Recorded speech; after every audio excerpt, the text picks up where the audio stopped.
Hey friends, when I was cleaning out the classroom, I found this book. And I thought, oh, we haven't done a pop-up book. This would be a fun one to do. And it's perfect because the title is Zoo Animals. It's a pop and play book, Zoo Animals.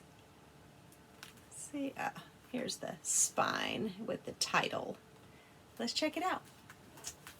Monkeys swing through the trees. What noise do they make? Chatter, chatter, chatter, chatter. Pandas eat bamboo. Crunch, crunch, crunch. This is bamboo. Pandas are from China, but you could see them in some zoos. Let's see. Peekaboo, say hello to the tiger. Roar. It says count the bugs. So let's see. 1, 2, 3, 4, 5.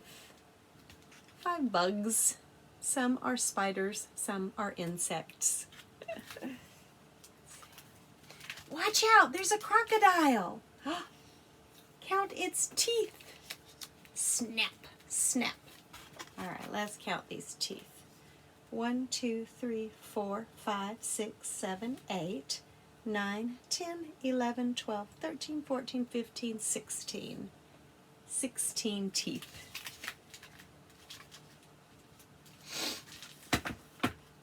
Let's see. Penguins slip and slide on the ice. Where is the seal? Whoosh. Whoosh. Slip and slide on the ice. At some zoos, you can see penguins. And that's the end. Just a cute little pop-up book about the zoo. I hope you enjoyed it. Thanks for watching. Bye-bye.